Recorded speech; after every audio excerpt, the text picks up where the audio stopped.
Welcome to Kidmissing TV. I am your host, Angelina Wilson. This is the case of the Connecticut child killer. I won't be doing a poster because this is part of our serial killers series. Let me try to tell you about some of the victims. May 18, 1969, Diane Toney, an 11-year-old girl, went to a local parade in New Haven and vanished. Her body was found in September by mushroom hunters. Well, her skull anyway.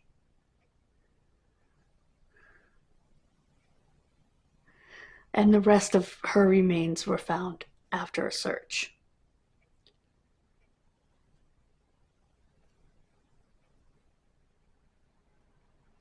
Her family wouldn't claim her body? What?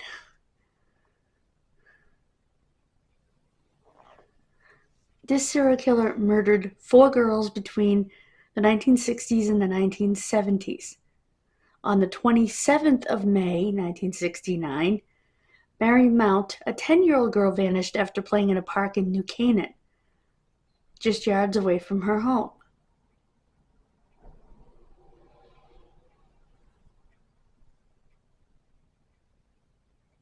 Her father was a wealthy executive at IBM, so they thought maybe it was a kidnapping for ransom. But a ransom letter never came. 3 weeks later, 2 teenagers looking for a place to fish found her body near a reservoir 7 miles from her home.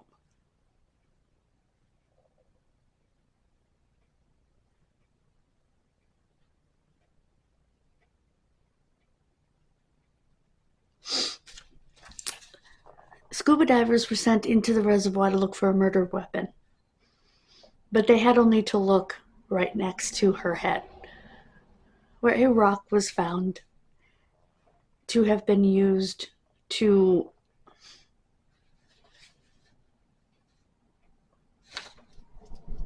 her head.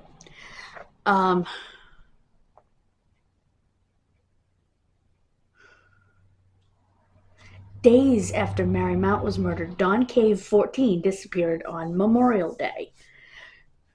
She stormed out of the house following an argument with her sister and was never seen alive again. A girl riding a horse found her body in a field a mile from her home on July 30th, 1969.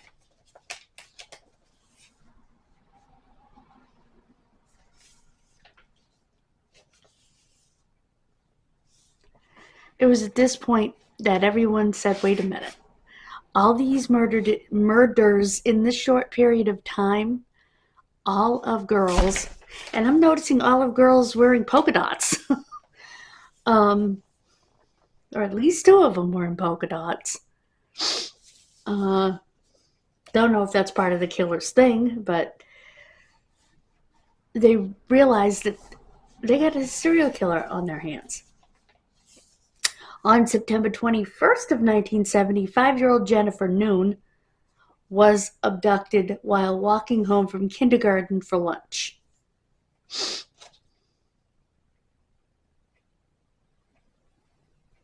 She was last seen by a crossing guard with a man in his late 50s to early 60s. 190 to 200 pounds, stocky build, 5'6" to 5'8".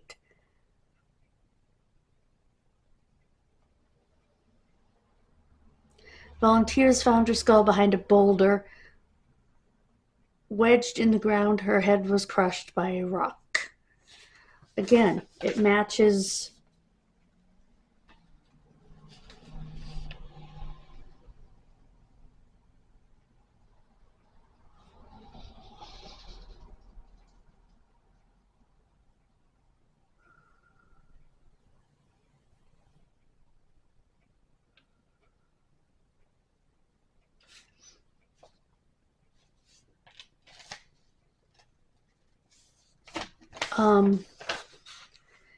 3 months after Jennifer's murder, a suspect was arrested for a triple homicide that had many similarities to the murders. In August of 1970, William White, 20, Sandra Hedler, 15, and John Schilter, 23, were found dead behind a ventilator shaft of West Rock Tunnel. William White was still alive and taken to the hospital but died 17 days later. The victims were taken to a wooded area and beaten to death with rocks after they took a walk in the park in New Haven. Witnesses saw a blue car. Then they finally arrested suspect Harold Mead, who was 24. He pled guilty and receives real-life sentences. People took notice, again, of the similarities.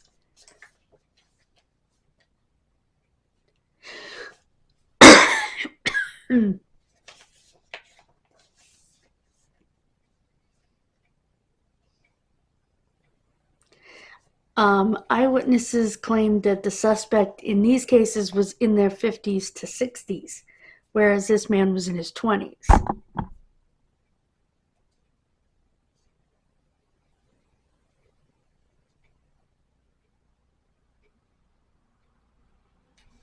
He said, this is a direct quote, "If they think I'm a killer, then come and get me and take your hair samples or your DNA or a polygraph and then leave me the hell alone so I can get on with my life. I didn't kill anyone but the 3 I killed in New Haven." He said, continuing quote, "The cops all want to say I did the other murders, but it's their job to prosecute them. And where are they?" Okay.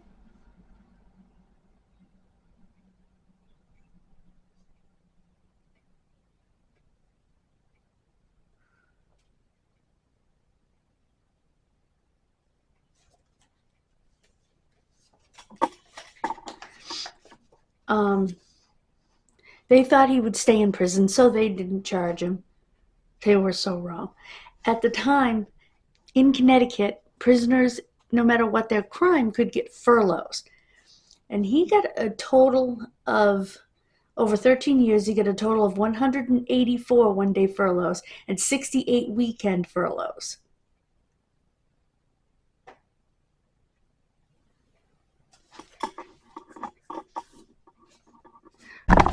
He got married. He rented a cabin on a beach for their anniversary.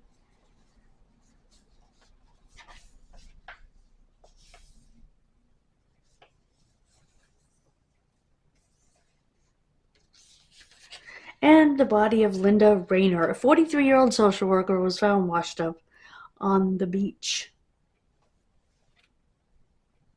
Skull crushed by rock.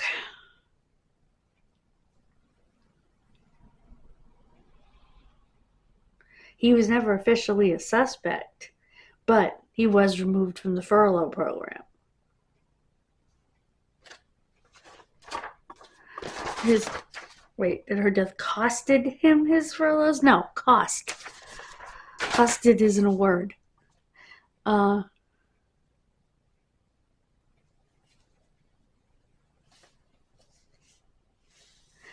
And this is what Linda's sister said. "I'm appalled that a person who is a 3-time convicted murderer would be allowed to have any kind of furlough. I just can't imagine how that feels to the families of the children who were murdered." She continued, "And I also don't understand how the system works, especially if the worst of all possible things happened. This person, while out on furlough, killed someone else."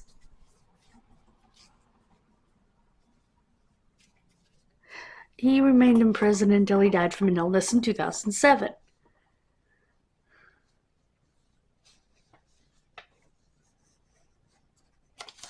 There were 4 more murders in New Canaan 18 months after the death of Mary Mount. John Rice Jr., a 17-year-old boy, murdered 4 members of his family on December 11, 1970. Jeepers crow.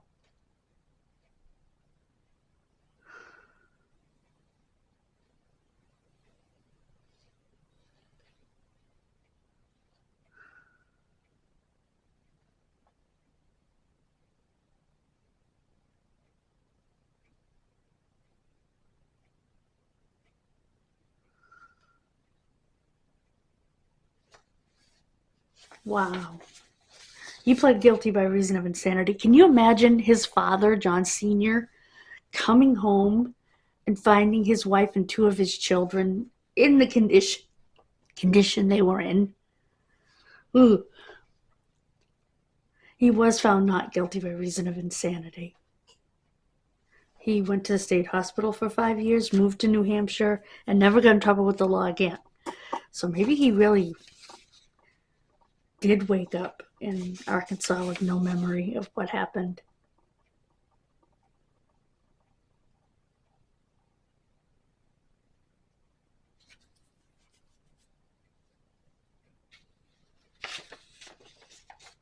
So he's a potential suspect, but I think it's doubtful.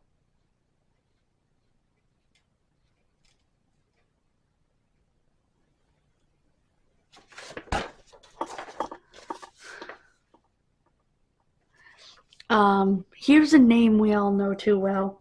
Charles Pierce, a convicted murderer.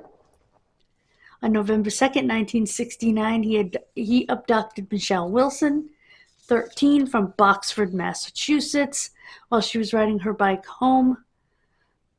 He dragged her into his van, strangled her, raped her dead body, and dumped her in the woods. Smashed her head with a rock. He confessed to murdering multiple other children, or at least one unnamed girl in Connecticut. However, Pierce had a history of recanting confessions and made them while he was on his deathbed, often sounding incoherent or falling asleep during them.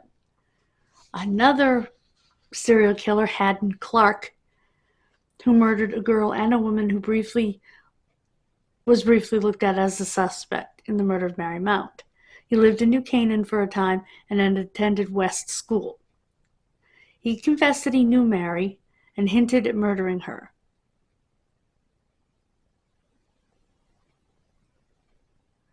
But they felt he was falsely confessing to murders because he had schizophrenia and he got a lot of the information incorrect.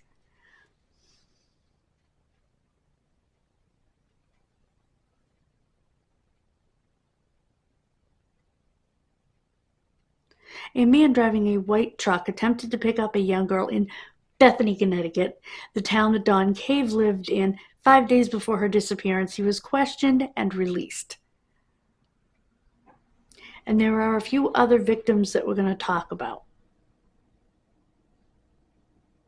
On March 6, 1976, 13-year-old Dawn Peterson disappeared from Windham, Connecticut.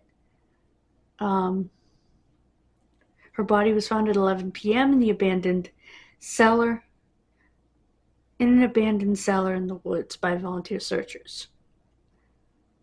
She was naked. She had been intimately assaulted.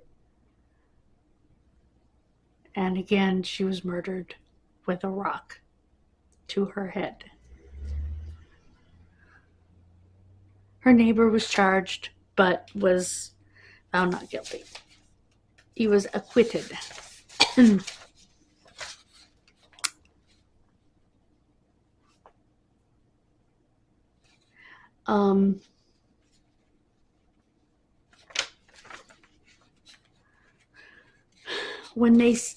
just want to go back to something. They said an abandoned cellar. You have to understand, here in New England, you might find stuff like that in the woods. You might even find a broken down abandoned house that's been there since the 1700s. It's not unusual.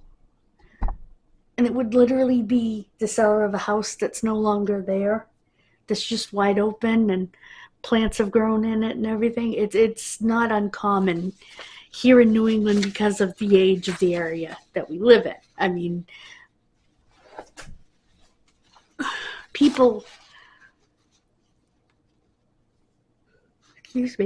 white folks have been here for since the 1600s. And so we have a lot of stuff like that. Now, the next potential victim, we have an entire video about this month. On June 22nd, 1977, Renee Freer, a third grader, and her brother were outside to play with the kids in their neighborhood in Monroe, Connecticut.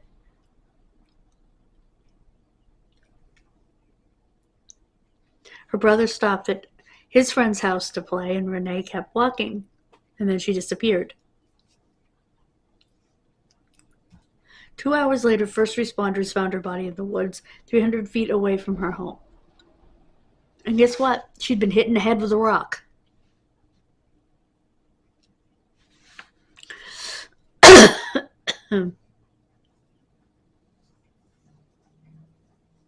DNA was found at the scene.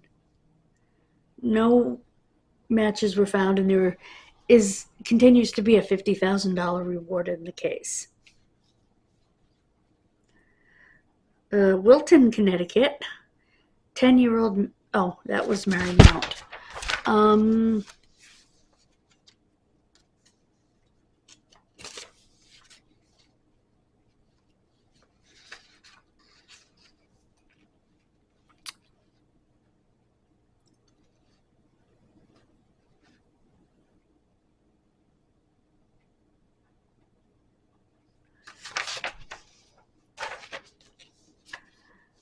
So the number of murders obviously is scaring the people in Connecticut. Now, I will say that Windham is a little ways away from those other areas. Windham is kind of west and north, because it's kind of on the Massachusetts border, but western border.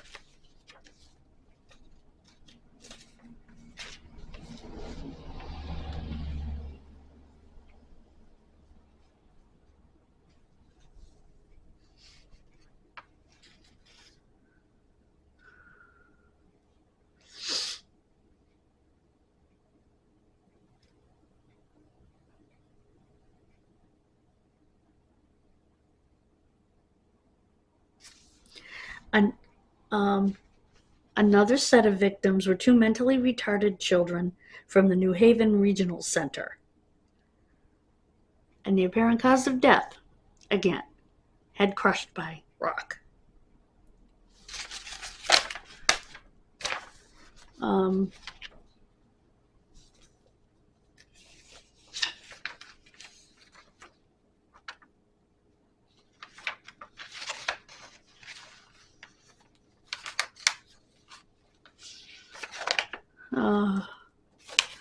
Trying to find.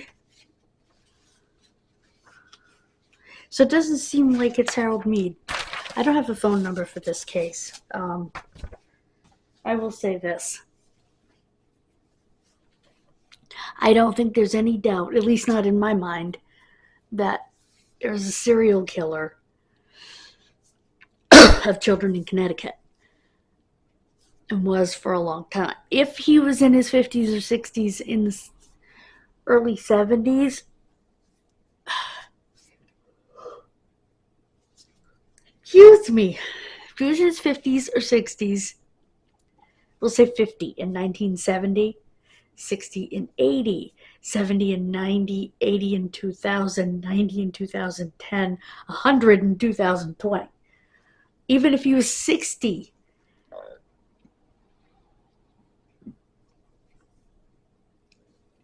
he would have been 70 and 70, 80 and 90, yeah. Even if he was 60 in 1970, 60 and 80, 70 and 90, 80, 90 and 2, he would be 110. So in 2020. So yeah, he's not alive. But why not put that DNA that they have through familial DNA? through forensic genetic genealogy testing, since they have DNA from at least one case, go through the other cases and try to get DNA. Once and for all, link the cases. And I think they are linked because they were all killed the same way, in the woods with a rock to the head. And most of them were intimately assaulted. So we have a murderous pedophile. And I have no doubt,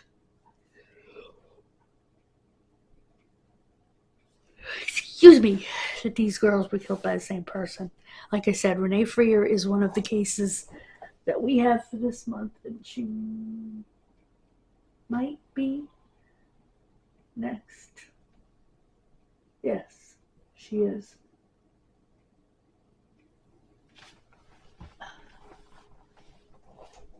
Yep. She is Wednesday. So I will be sure to link this video in the cards of her case, and I will link her case in the cards to this video once I do it on Wednesday. For now, it's just going to be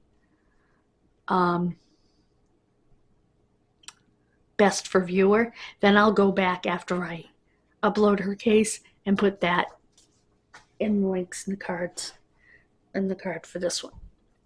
So, but I can't do that until I actually do the case. Excuse me.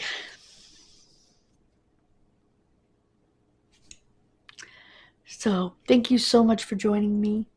God bless you. Have a wonderful rest of your day. And I'm sure you can call the Connecticut State Police in this case. These cases. Let me know what you think. You think they're connected? I do.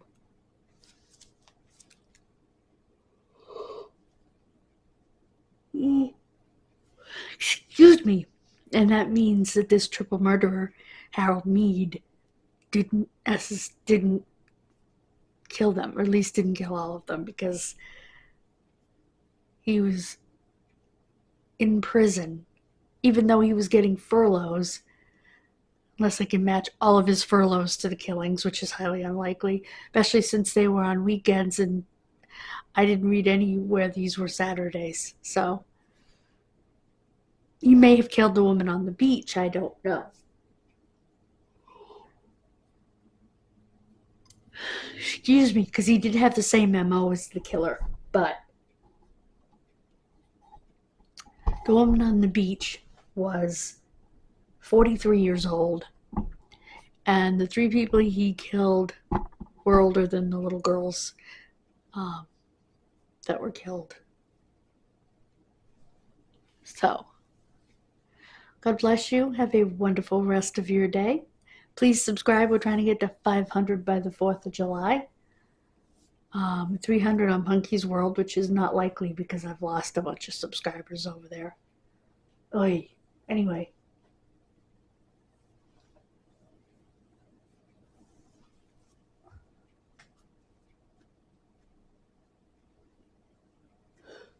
Excuse me. Excuse me.